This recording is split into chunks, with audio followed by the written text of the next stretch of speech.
Bonjour tout le monde! Aujourd'hui, nous allons continuer notre découverte des fractions. Donc, pour pouvoir regarder cette vidéo et en tirer le meilleur profit, il faut auparavant avoir regardé la vidéo qui s'intitule Fraction 1 et avoir imprimé le matériel pour pouvoir le manipuler à la maison et être familiarisé avec les termes des différentes fractions, donc un entier, un demi, un tiers, un quart, un cinquième, un sixième, un septième, un huitième, un neuvième et un dixième et avoir bien compris ce que signifiait une fraction. Maintenant que vous savez tout ça, nous pouvons continuer. Et je vais vous montrer le matériel. Donc, j'ai repositionné mon entier, mon unité entière qui n'est pas fractionnée, qui n'est pas cassée, mes deux demi, mes 3 tiers, mes 4 quarts, mes 5 cinquièmes, mes 6 sixièmes, mes 7 septièmes, mes 8 huitièmes, mes 9 neuvièmes et mes 10 dixièmes. Vous voyez, quand je parle d'une fraction et qu'on regarde cette unité qui a été cassée, on voit que mon unité, elle est séparée en deux morceaux et que ces deux morceaux sont séparés par une ligne. Quand mon unité a été cassée en 3 morceaux, on voit bien la ligne qui les sépare. On peut aussi prendre mon unité cassée en 10 morceaux et on voit bien les lignes qui les séparent. Eh bien, ces lignes que vous pouvez voir dans tout notre matériel de fraction, nous aussi, nous allons les utiliser quand nous allons écrire ces fractions. Et nous allons utiliser donc des petites lignes noires, comme celle-ci. J'en ai plusieurs. Vous pouvez aussi en fabriquer à la maison, simplement en découpant des bandelettes de papier dans du papier noir pour représenter cette ligne de fraction qui partage l'unité. Quand je parle de demi, en combien de morceaux l'unité a-t-elle été divisée? Oui, en 2 parties égales. Nous allons donc prendre une petite étiquette, écrire 2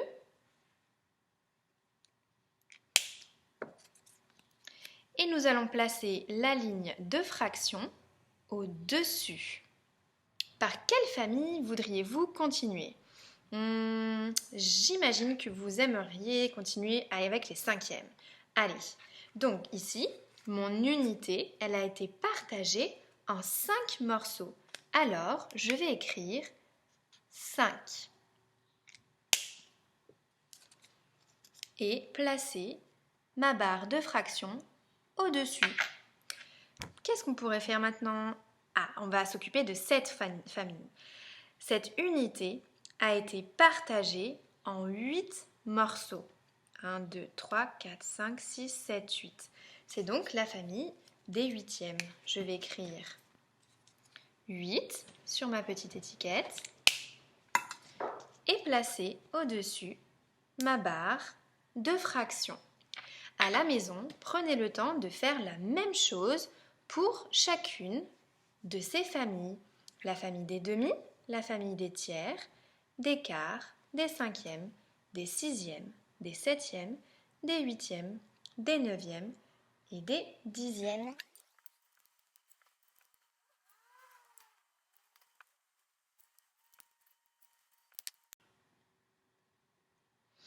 Et voilà, comme moi, vous devez avoir toutes vos familles avec une barre de fraction au-dessus. En fait, ce que nous avons fait, c'est que nous avons écrit le nom de famille de chaque fraction. Par exemple, ici, la famille, c'est la famille des demi. Donc nous avons écrit son nom en dessous parce que l'unité a été divisée en 2 morceaux. Ce nombre en dessous de la ligne nous indique en combien de morceaux l'unité a été divisée. Et ce nombre-là, on l'appelle le dénominateur. Ce mot vient du latin nomen, qui signifie nom. 5 est le nom de famille de cette famille, car la fraction a été divisée en 5 parties égales.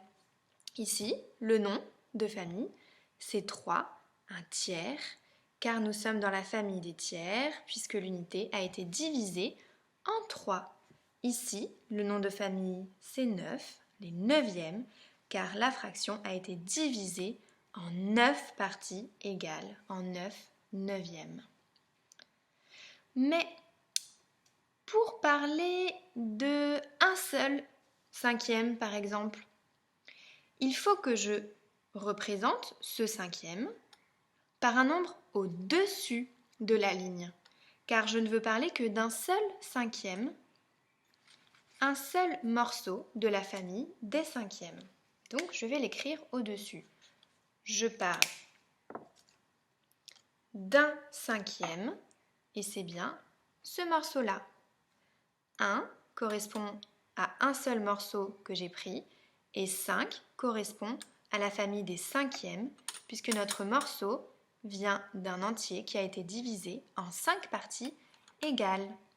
Et si je veux parler d'un seul morceau de cette unité entière divisée en huitièmes, en 8 parties égales, eh bien c'est pareil, je vais écrire 1 et le mettre au-dessus de la barre noire. 1/8, c'est ceci, c'est un morceau d'une unité divisée en 8 parts.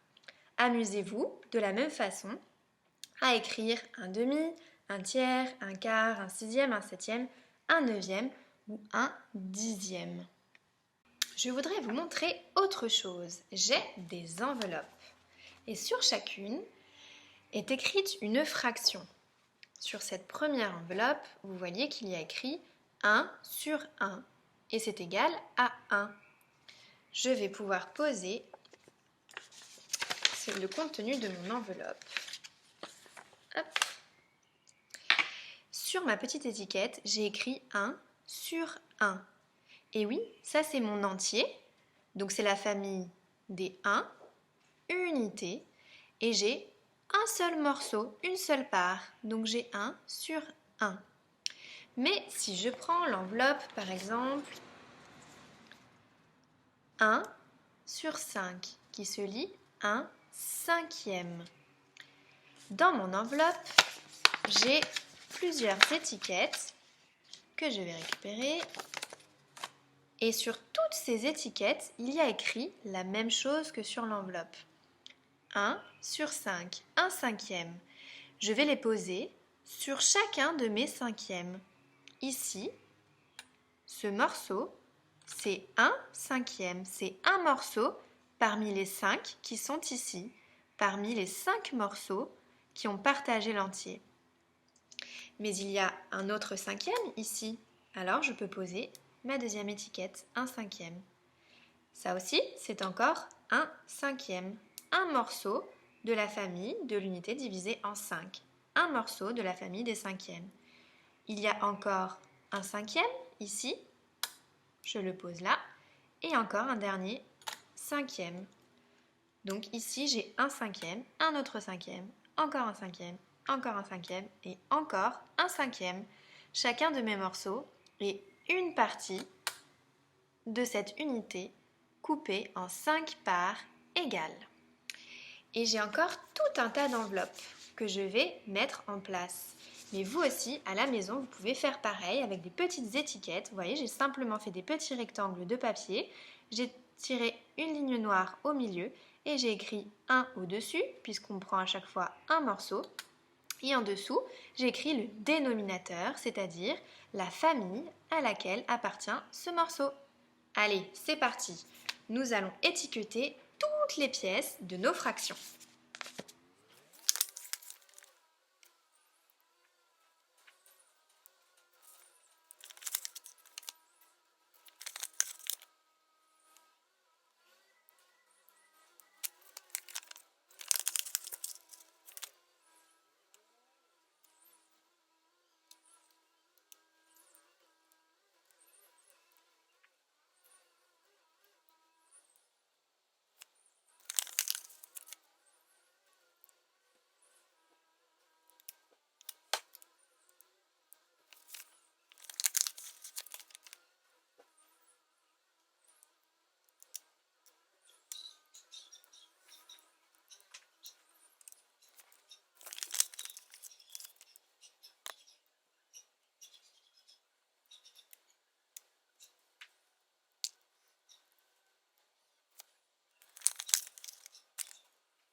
j'ai étiqueté toutes mes fractions.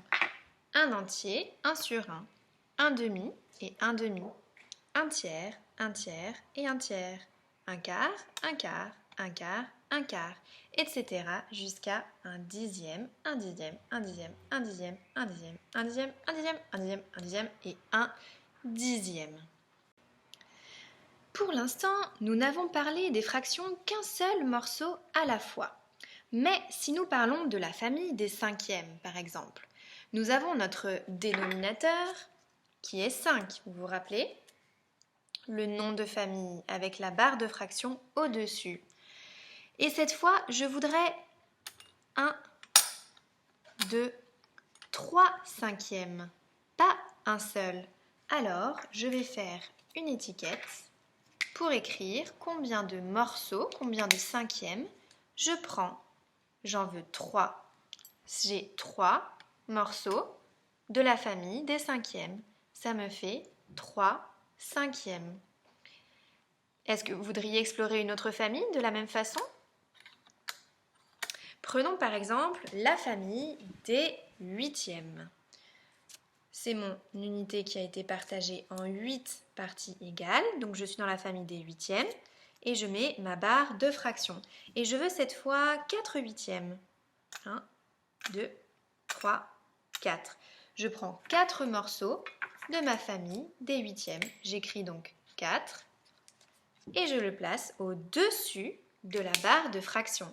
Allez, on en fait encore un ensemble? Cette fois, je veux parler des tiers. Je suis donc dans la famille des tiers avec ma barre de fraction et je veux prendre 2 tiers.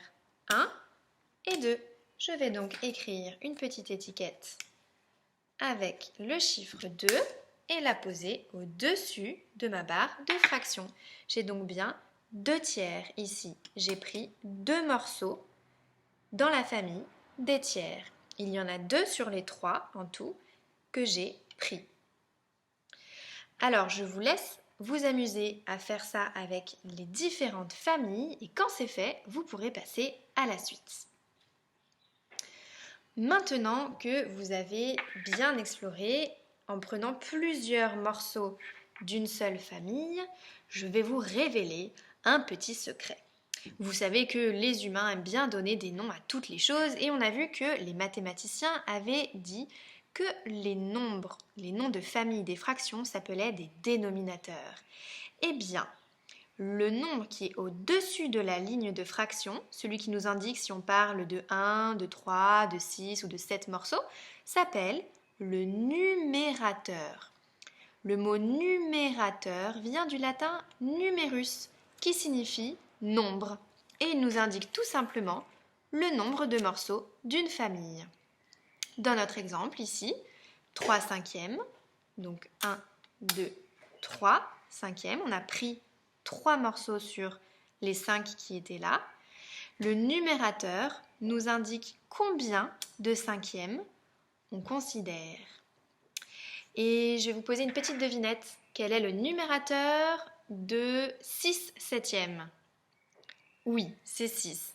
C'est comme si je prenais 1, 2, 3, 4, 5, 6 morceaux de la famille des septièmes, 6 septièmes. Et si je vous dis 5 neuvièmes, quel est le numérateur?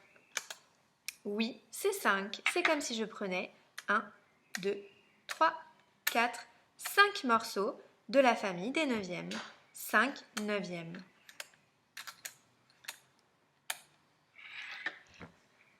Maintenant, je vous laisse représenter toutes les fractions que vous le souhaitez par écrit avec vos petites étiquettes et votre matériel.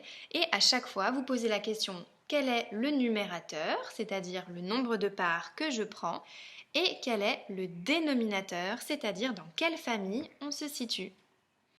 Et pour finir sur ce sujet sur les fractions, je voulais vous montrer 2 affiches qui se trouvent dans la classe et que vous pourrez retrouver quand vous reviendrez dans la classe et qui résument tout ce que nous venons de dire sur les fractions.